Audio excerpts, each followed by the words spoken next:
There are many places with extraordinary realities, but there is a corner of the world where the wildest nature coexists with tribes that, until a few years ago, had no contact with the outside world. In this new video from Uncensored World, we are going to travel through Ecuador, one of the most exotic, wild, and amazing countries on the planet. Ecuador, an extreme land that contains volcanic craters where people live, trains that descend impossible cliffs, petrified forests, and islands such as the Galapagos, a wild sanctuary that is considered the largest natural laboratory on the planet, where impossible creatures coexist without fear of humans. From marine iguanas that dive like dragons, to giant tortoises that live for more than 150 years. Such mind-boggling diversity inspired Charles Darwin's theory of evolution. The country is known as the Four Worlds because of its unique geographical realities, and also as the middle of the world, due to the existence of regions where you can stand with one foot in each hemisphere and conduct experiments with the force of gravity. A nation that contains the closest point to the sun on Earth and the highest capital city, with ancestral tribes that share women, hunt monkeys using poison darts that they have used for millennia, and even practice realities such as shared paternity, according to which women have relationships with several men during pregnancy, believing that the baby will inherit qualities from all of them. Pay attention and don't miss this new video from Uncensored World. We're about to travel through Ecuador, a country so full of contrasts that it will leave you speechless. Let's get started. In the heart of the planet, right where the equator divides the Earth into two perfect halves, lies Ecuador, a small country in size, but immense in contrasts and natural beauty. Its landscapes and reality have earned it the nickname, the Country of Four Worlds, because Ecuador is home to four very different natural regions: the coast, the Andes, the Amazon, and one of the most famous archipelagos on the planet. Although few people know this, especially if they have not visited this country, the geography is so extreme that it is possible for the country to be surrounded by snow-capped mountains, endless jungles that hide mysteries and societies that have not yet been contacted, beautiful coasts bathed by the Pacific, and a unique archipelago that few imagine is part of this territory, the Galápagos Islands. This unique combination of ecosystems, cultures, and traditions creates a country where mountains, jungles, oceans, and volcanoes are found in a single territory, something that does not occur anywhere else on the planet. In this region, extreme nature and cultural diversity coexist in a very small space, giving rise to one of the most fascinating places in America and the world. Ecuador is located in South America. It borders Colombia to the north, Peru to the south and east, and the Pacific Ocean to the west. Its strategic position makes it a kind of natural bridge between the continent and the sea. With just over 280,000 square kilometers, an area similar to that of the United Kingdom or the state of Colorado in the United States, Ecuador seems small on the map. However, within that moderate area, it encompasses landscapes that, as you will see, could belong to several different countries in very distant regions. With a population of around 18 million people, Ecuador combines modern cities such as Quito and Guayaquil with indigenous communities that have preserved ancient ways of life, such as the Waorani. This blend of modernity and tradition has become one of its most captivating features. What many people don't know is that this country is not only made up of its mainland, but also several islands. The most famous jewel is undoubtedly the Galapagos, a natural sanctuary where time seems to have stood still, an archipelago with such an extreme wealth of animal life that it is considered the most important animal laboratory on the planet, to the point of having inspired Charles Darwin's theory of evolution, a reality that we will later learn about in detail. Much of the country is covered by the Amazon rainforest, a mysterious territory that holds some of humanity's deepest secrets. These forests are home to virtually uncontacted tribes, such as the Tagayeri and the Taramanane, who have rejected contact with the modern world and preserve traditions that date back thousands of years. This cultural diversity is also reflected in the linguistic richness, since here, although Spanish is the official and majority language, more than a dozen indigenous languages are still spoken, such as Quechua, Shuar, and Safiki. Each of them encompasses its own cultural universe, a different way of understanding life, nature, and spirituality. Ecuador's colonial past explains why Spanish is now the main language in the country. During the conquest, the territories that now make up Ecuador were incorporated into the Spanish Empire in the early 16th century. The conquistadors arrived from the south, after subjugating the Inca Tahuantinsuyo, and advanced from present-day Peru towards the Andean region and the coast, imposing their authority and culture. Among the most prominent leaders of this era was Sebastián de Belalcázar, who founded several important cities, such as Quito and San Francisco de Quito, and played a central role in Spanish expansion in the territory. His arrival marked the beginning of profound changes in the political, economic, and social organization of indigenous communities. Although the conquest brought great difficulties for the indigenous peoples, from diseases to new forms of work and administration, it also gave rise to a mestizaje, mixing of races, that is reflected today in Ecuadorian identity. The combination of indigenous, African, and European cultures shaped the cultural, linguistic, and gastronomic richness that characterizes this beautiful country today. A country whose name comes from its geographical position, since Ecuador means precisely that, the country of the equator, the country located on the imaginary line that divides the world between the northern and southern hemispheres. Being at that central point gives it unique natural characteristics that distinguish it from any other place on Earth. One of these extraordinary phenomena is Chimborazo, which rises to 6,263 meters above sea level. Although it is not the highest mountain on the planet in absolute terms, its summit is the closest point to the sun on the planet. This is because the Earth is not a perfect sphere, but is flattened at the poles and widened at the equator. Therefore, a mountaineer who reaches the summit of Chimborazo will, in a sense, be higher than someone who has climbed Mount Everest, which is 8,848 meters high, even though Chimborazo is more than 2,000 meters lower. Another surprising fact related to this can be found in Quito, the country's capital. At 2,850 meters above sea level, it is the highest capital city in the world that is not located on a closed plateau. This location gives it a temperate climate throughout the year, which is why it is known as the City of Eternal Spring.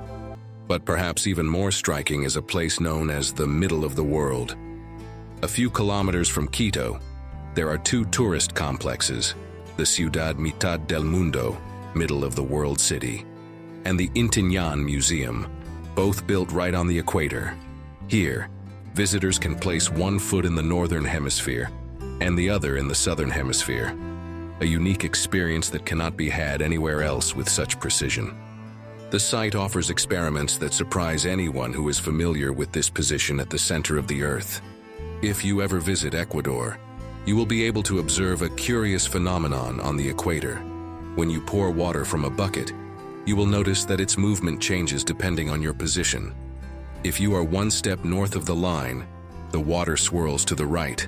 If you are one step south, it swirls to the left. But right on the equatorial line, the water falls almost straight down, without swirling, as if defying gravity. These details make the middle of the world a true natural experiment, where physical phenomena can be understood in a visible and fun way. But Ecuador is not just about this, as it is also home to volcanoes and glaciers, beaches and jungles, isolated tribes and modern cities, ancestral languages and a common tongue. A small country in size but enormous in wealth. A reality that amazes many who discover Ecuador is that of encountering some of its most extreme and unique landscapes. In the Andes region lies the lake above the Quilatoa crater, a natural jewel located on an extinct volcano. This inland lake, with its intense turquoise blue color, changes color depending on the light and the minerals present in its waters. Walking along the edge of the crater offers spectacular views, and excursions to the lagoon allow you to feel the immensity of this calm landscape. A short distance away is another even more impressive crater called Pululahua. What makes this crater unique is that it is inhabited. Within its enormous basin are villages, crops, and an almost permanent fog that covers the fields, creating a magical and mysterious atmosphere. Daily life here takes place in a setting that seems suspended between earth and sky. Fortunately, the Pululahua volcano is extinct, making it a safe place to live and explore, a tranquility that contrasts with the unpredictable nature of other Ecuadorian volcanoes. Sangay, one of the most active volcanoes on the planet, is very different. Its constant activity generates fumaroles, ash, and occasional eruptions, reminding us of the uncontrollable power of nature. Unlike dormant volcanoes, Sangay stands as an ever-watchful giant, a reminder that the Earth is still alive and in constant motion. A volcano that is always vigilant, like some of the tribes that hide in the thick jungle of this beautiful country. Among them, the Waorani tribe is probably the most emblematic and resilient, known for its deep connection to the jungle and for preserving ancestral traditions that have endured for centuries. An ancestral people who have lived for generations in the heart of the Amazon, in one of the most biodiverse ecosystems on Earth. This tribe maintains a lifestyle based on hunting, fishing, and gathering, rejecting all external contact for centuries, guided by a worldview totally connected to the jungle that surrounds them. That is why the Waorani do not cultivate the land or raise domesticated animals in the traditional sense, as is common in Western societies, as they believe that the forest provides them with everything they need: food, medicine, shelter, and even wisdom. This reality characterizes all of Ecuador, as it was the first country in the world to recognize nature as a subject with rights, an innovation included in the Constitution of 2008 under the so-called rights of Pachamama, Mother Earth.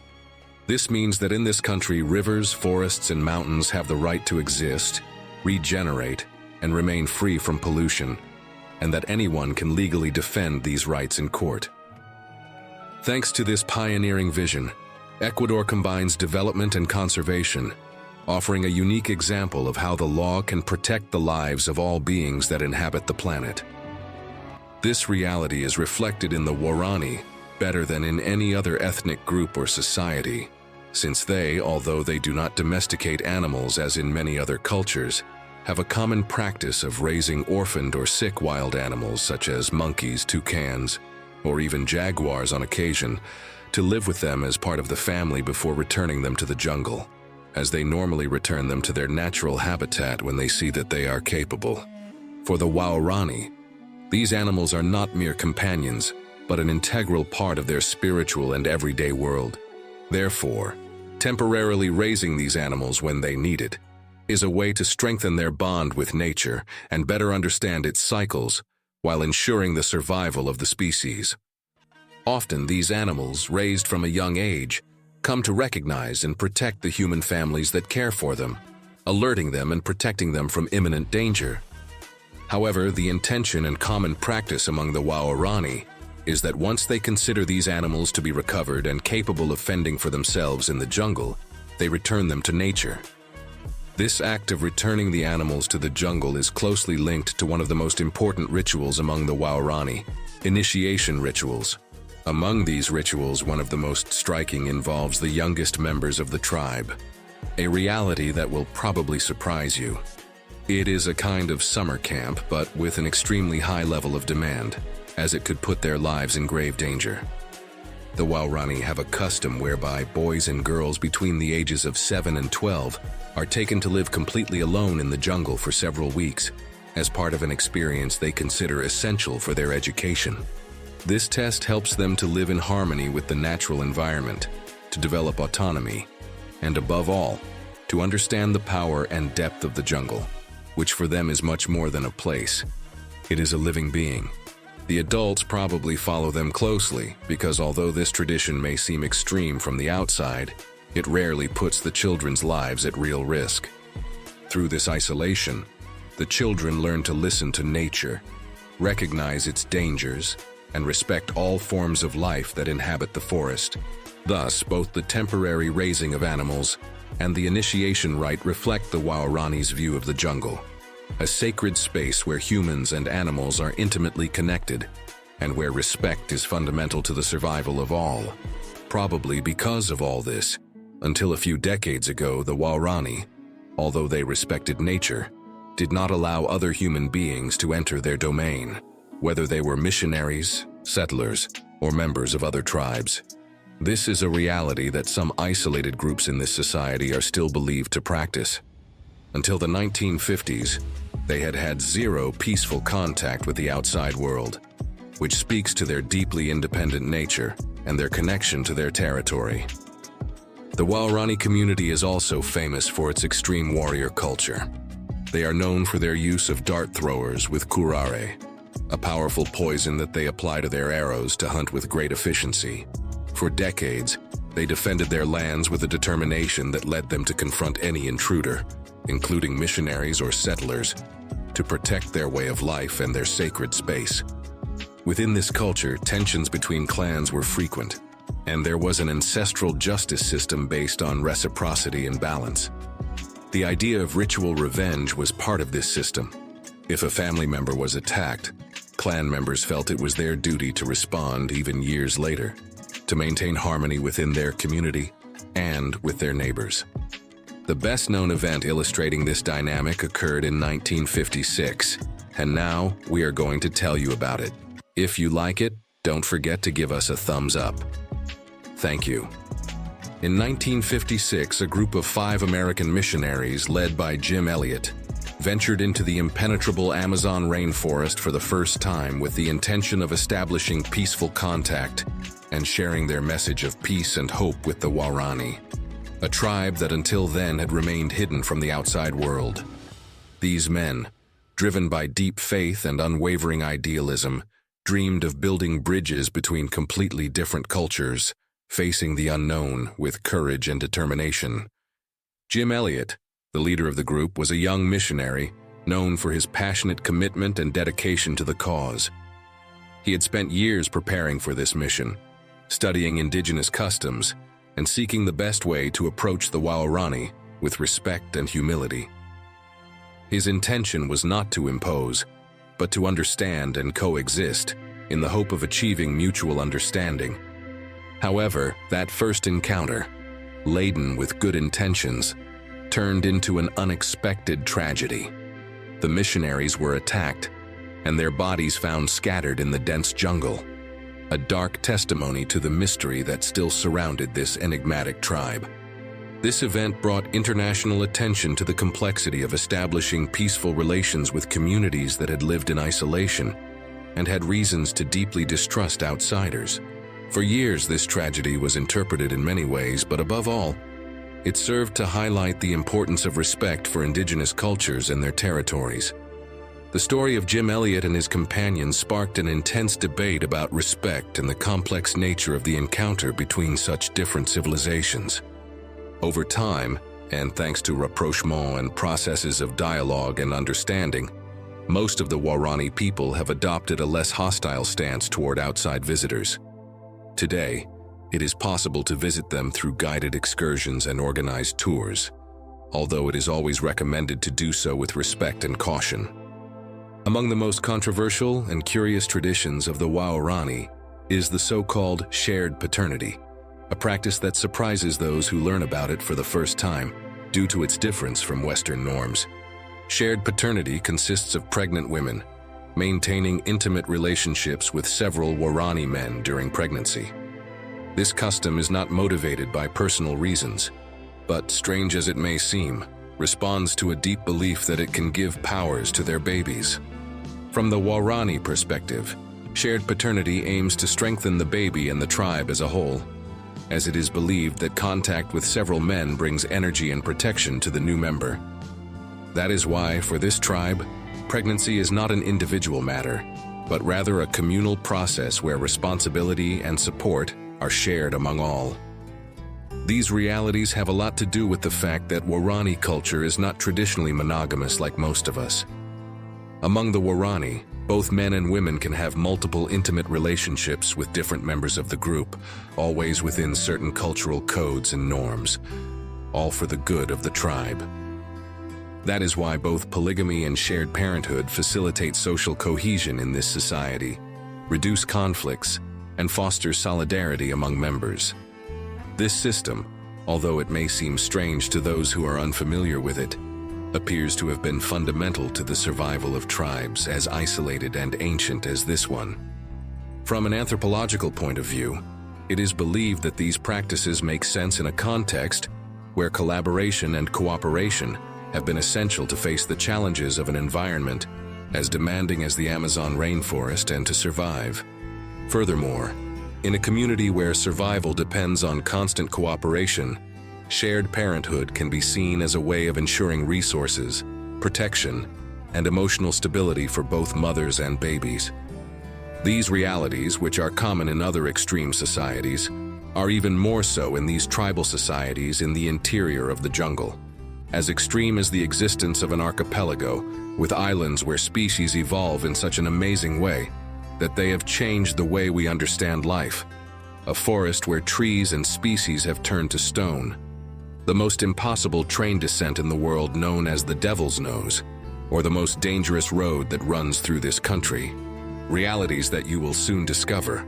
Before that, we would like to ask you, would you like to get to know Ecuador and do experiments in the middle of the world, or visit villages in ancient volcano craters? What do you think of the Waorani's shared parenthood, or that they live as they did thousands of years ago? Pause the video and leave us your comment.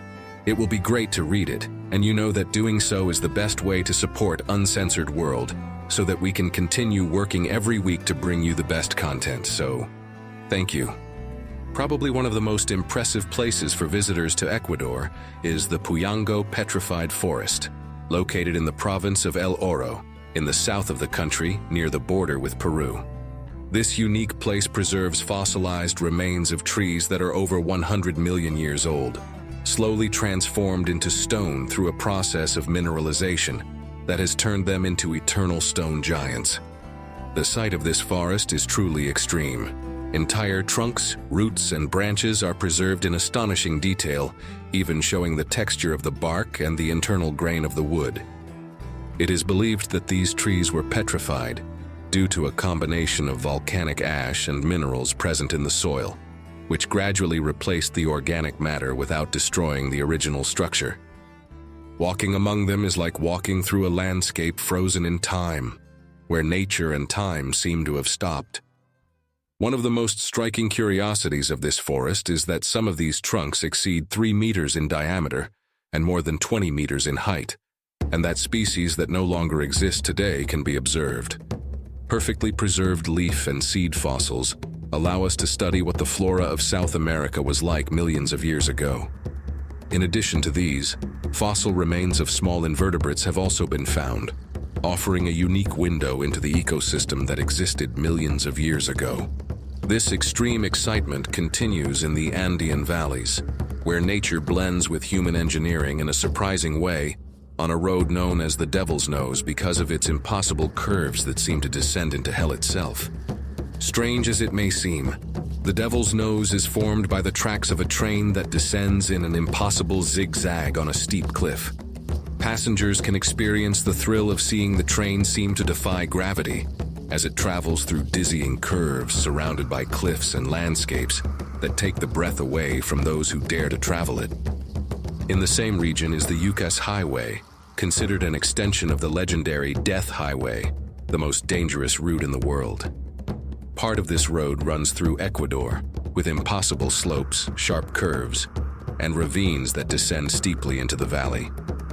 Every year, this road is the scene of often fatal accidents, reminding us of the relentless force of nature and the difficulty of traveling through such a rugged and challenging region. Exploring these sites allows us to understand the diversity and richness of Ecuador. Each crater, volcano, wild descent into the Andes, or foray into the Amazon rainforest is a story of adaptation, resilience, and wonder. Examples of how a relatively small country can contain landscapes and realities so extreme and varied that they seem otherworldly. An extreme reality that few dare to imagine is that in the center of the Earth, there are also endless glaciers, hidden above the clouds. One of the best known is the Cotopaxi Glacier, located on the volcano of the same name, which rises to 5,800 meters above sea level. The surprising thing is that, despite being so close to the equator, these peaks remain covered in eternal ice, creating an astonishing contrast between the tropical heat of the valleys and the cold majesty of their snows.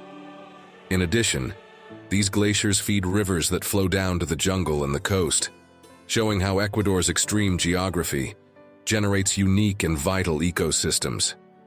Ecosystems as extraordinary as the one that a young theology student and adventurer would discover a few decades ago in one of the most biodiverse and extraordinary archipelagos on the planet. This young man's name was Charles Darwin, and the islands were the Galapagos, a reality and a story that you are now going to learn about in more detail. If you like it, don't forget to give us a like and tell us what you think. It was the year 1831 when a young Englishman of just 22 years of age named Charles Darwin embarked on a ship called HMS Beagle, without imagining that he was about to discover the world with new eyes, changing the course of human history forever. Darwin was not yet the revered scholar that any of us imagine him to be today, but rather a young theology student, passionate about nature and with an insatiable curiosity, who always carried a journal with him, ready to fill it with sketches, measurements, and unanswered questions. The Beagle's mission was to map the coasts of South America and explore unknown territories. As a result, for almost 5 years, Darwin traveled through endless pampas, impenetrable jungles, and majestic mountain ranges, along with the rest of the crew, collecting fossils and observing wildlife with an ever-watchful eye, but without expecting to discover anything revolutionary. Until, in September 1835, the expedition reached a volcanic archipelago lost in the vast Pacific Ocean, the Galápagos Islands. For Darwin, discovering the Galapagos was like discovering another planet. These islands seemed like a primitive setting, inhabited by creatures that defied everything he knew. Giant tortoises with shells that looked like houses, marine iguanas that dived into the ocean to feed, birds, seals, and other animals that showed no fear in the presence of humans. In the Galapagos, each island had its own signature, a unique set of animals adapted to its particular environment, unique in the world. Darwin arrived on the island of San Cristobal and was surely surprised the moment he set foot on land, observing that the animals showed no fear of humans and contemplating the incredible diversity of species, many of them unique and striking, that coexisted in this special place.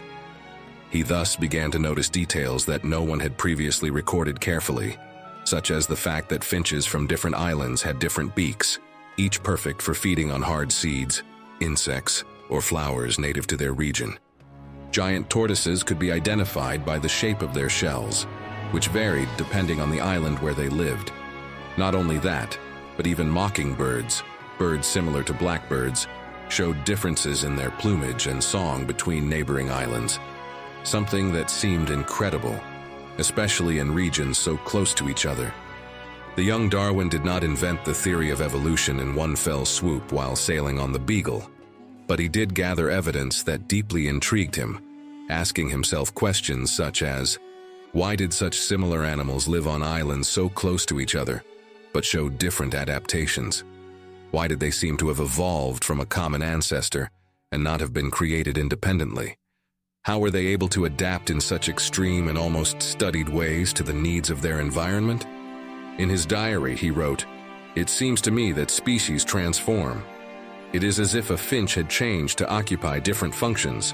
This thought would be the seed of a revolutionary idea, reflecting his amazement at the differences he observed, noting ideas such as that species seem to transform to adapt to their needs, developing unique functions to survive."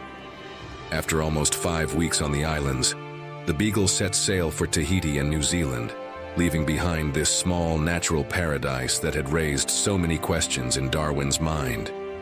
The voyage continued, But the young man returned to England in 1836 with boxes full of specimens and notebooks filled with notes on his discoveries in the Galapagos.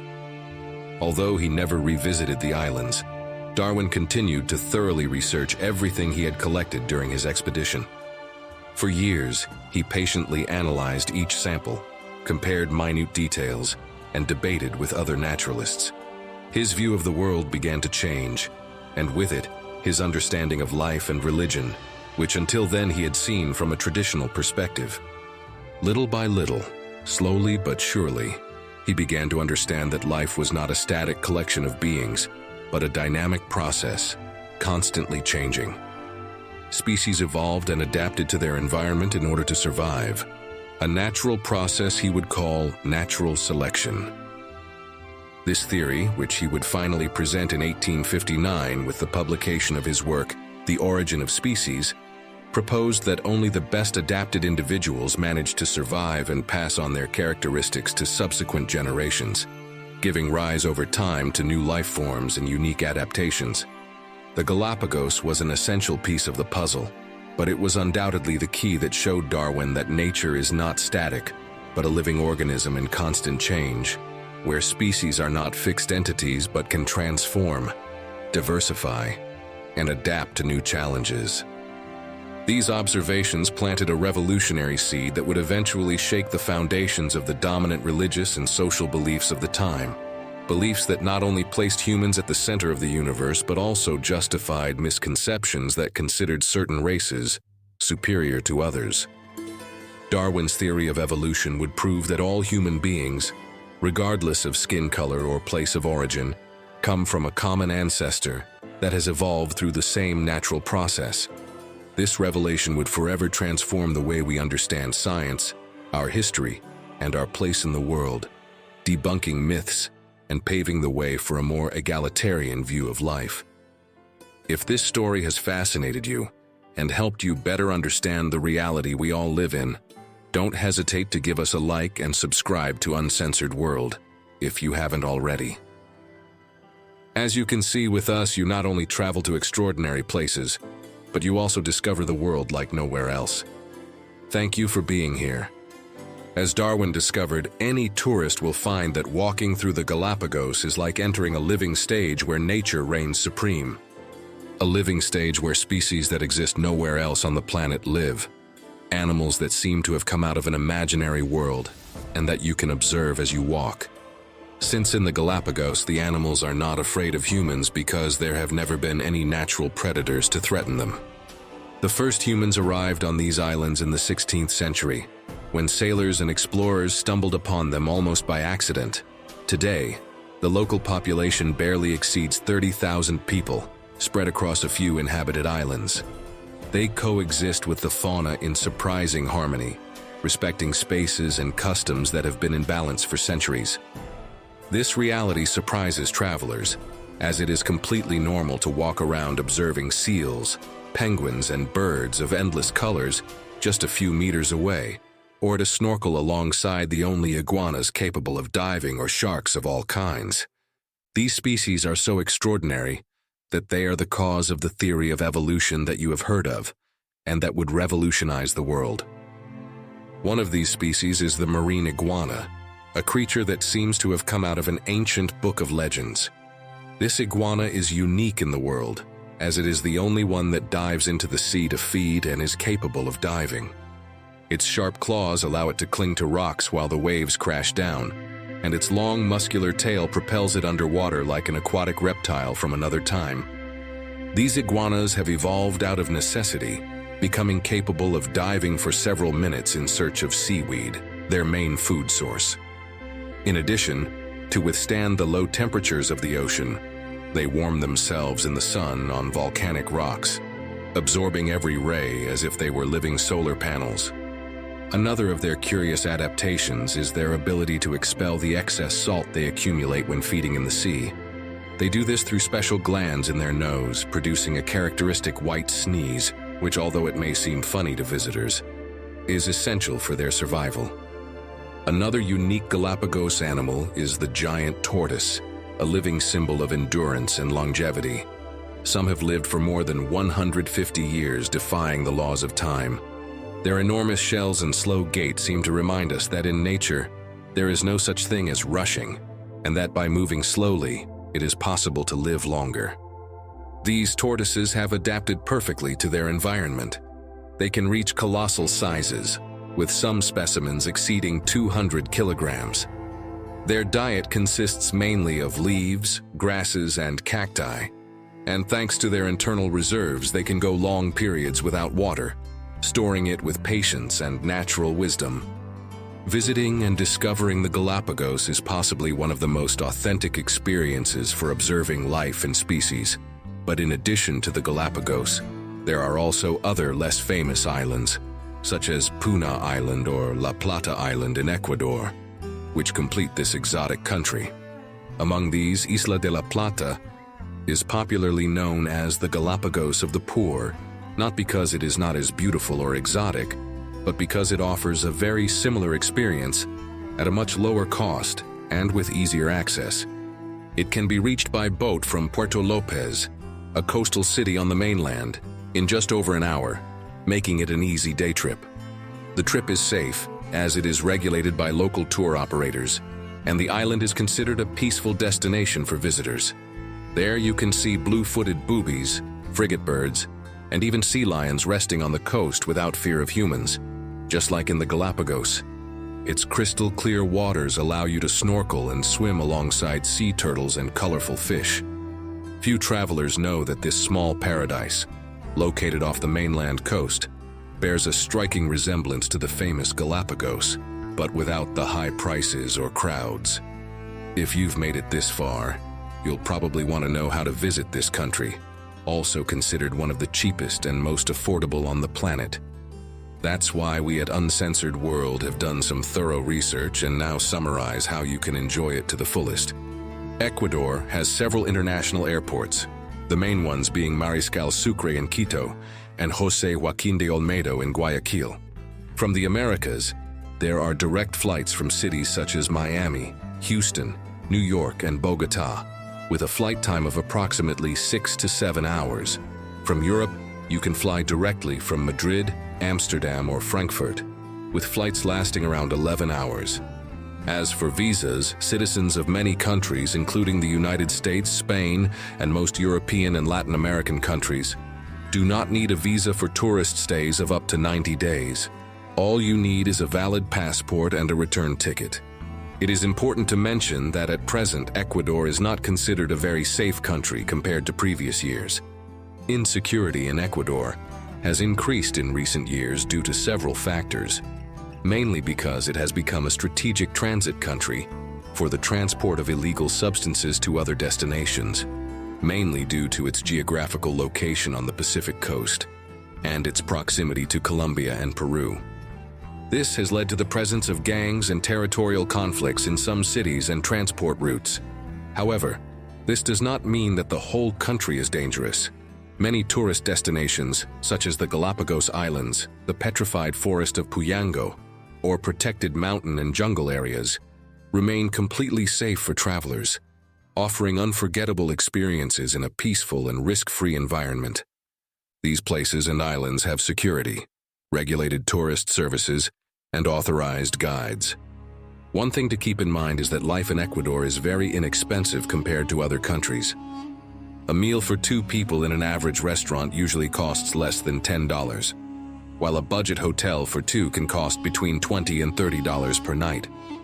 To travel around the country with low risk, it is advisable to use private transportation or tourist buses and avoid areas with high crime rates. Cities such as Quito, Guayaquil, and Cuenca are safe in tourist areas and offer adequate infrastructure for visitors, including reliable taxis and tourist information services. But it is best to understand that there are other more dangerous areas in these large cities. If you are interested in visiting the Galapagos, the most common way is to take a flight from Quito or Guayaquil to one of the airports in the archipelago. These flights take approximately an hour and a half, and prices range from $200 to $300 per person, depending on the season. Accommodation in the Galapagos is somewhat more expensive than on the mainland, A budget hotel for two can cost between $50 and $80 per night, while day trips are around $100 per person. Isla de la Plata, known as the Galapagos of the poor, is also very safe. It can be reached by boat from Puerto Lopez, with a journey time of approximately 1 hour. The cost of living is lower than in the Galapagos, and an organized excursion, for example, costs around $50, including a guide and snorkeling equipment. On the island, you can see blue-footed boobies, frigate birds, sea lions, and snorkel with sea turtles in crystal-clear waters. Ecuador also offers guided and safe tours to learn about its biodiversity and culture in depth. For example, it is possible to organize authentic expeditions to the Amazon rainforest, which venture along rivers, roads, and rarely traveled trails, accompanied by authorized guides who know the terrain and local culture. Some excursions can last several days, including overnight stays in camps or lodges within the jungle, allowing for total immersion in this unique ecosystem. During these expeditions, travelers can observe and learn about the incredible Amazonian fauna, from monkeys and exotic birds to reptiles and river fish. In addition, cultural experiences are offered, such as accompanying the Waorani in their traditional activities, in a respectful and regulated manner, to learn about hunting monkeys with bows and darts, gathering fruits, or preparing food using ancestral techniques. These experiences typically cost between $100 and $200 per day, including transportation, food, and an expert guide, and represent a unique opportunity to connect with the jungle and its people without compromising the safety or integrity of local communities. For those seeking authentic adventures, this is one of the most comprehensive ways to discover Ecuador's natural and cultural wealth. As you have seen, although this country is facing recent challenges in terms of security, it remains an accessible, affordable country full of natural wonders. With proper planning, you can enjoy colonial cities, volcanoes, rainforests, paradise islands, and ancestral tribes in a safe and memorable way. From Uncensored World, we hope this video has helped you discover and enjoy Ecuador. If so, don't hesitate to give us a like. It's the best way you can help us continue working to bring you interesting content like this every week. Videos like this one, which you can watch below, allow you to enjoy the beauty and curiosities of another of the most fascinating places on the planet. Click on it. You're going to enjoy it.